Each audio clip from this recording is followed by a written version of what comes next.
Throughout history, public spaces like the Greek Agora have fostered philosophical discourse. Today, cafes serve a similar role. With their relaxed atmosphere and mix of strangers and friends, they create the perfect environment for deep conversations. Studies show that 70% of people engage in meaningful discussions in cafes, proving these spaces are modern hubs for intellectual exchange. The blend of caffeine and comfort lowers inhibitions, allowing even casual chats to turn profound. It often starts with a casual remark. What's the point of it all? In cafes, such questions aren't dismissed but explored.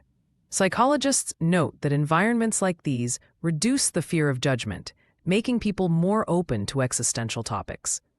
A 2021 survey found that 58% of cafe-goers have discussed life's meaning over coffee. The combination of caffeine and camaraderie creates a safe space for pondering big questions. Choosing fair trade coffee might seem trivial, but it's a microcosm of ethical philosophy. Cafes often display certifications, prompting discussions about consumer responsibility. Research indicates that 65% of millennials consider ethics when buying coffee. This mirrors Immanuel Kant's categorical imperative, acting as if your choices set universal rules. The cafe becomes a classroom for practical moral reasoning. As friends debate life choices, determinism creeps in. Are our decisions truly free or shaped by society? Neuroscientists suggest that 60% of choices are subconscious reactions. The cafe setting where people ponder careers or relationships highlights this tension. Stirring a latte becomes a metaphor. Are we mixing our own destiny or following a predetermined recipe? Cafes also expose the absurdity of superficial exchanges.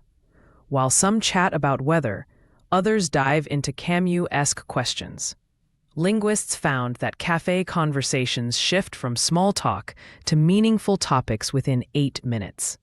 The contrast between nice day right and does happiness require suffering underscores humanity's dual need for comfort and depth. Smartphones on cafe tables pose a modern dilemma. Do they enable or hinder real dialogue?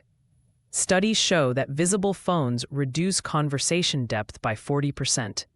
Yet they also provide instant access to philosophical resources. The cafe becomes a battleground for Socrates versus Silicon Valley.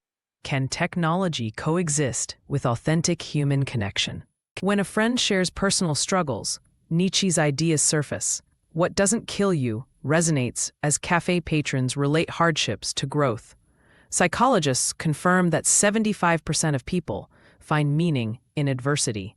The act of confessing over coffee, ancient catharsis meets modern therapy, shows how cafes facilitate philosophical healing. Is cafe culture inherently performative? Instagrammable lattes versus genuine connection? Sociologists note that 30% of cafe behaviors are subconscious performances for others. Yet the same space fosters raw honesty, journaling, breakup talks, or quiet introspection. This duality mirrors Jean-Paul Sartre's bad faith concept. Are we being true to ourselves or playing roles? Can personal philosophy exist without societal influence? Cafes showcase this tension. Lone thinkers in corners versus lively group debates.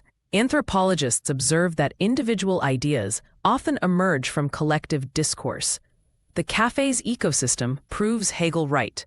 Thesis and antithesis collide here daily, brewing new syntheses in every cup. Every espresso machine hiss, every scribbled napkin note. These are the sounds and texts of modern philosophy. Cafes distill society's big questions into digestible chats. From ethics to existentialism, these spaces prove philosophy isn't confined to textbooks. It lives where people gather, question, and connect over the simplest yet profoundest human ritual, sharing a cup.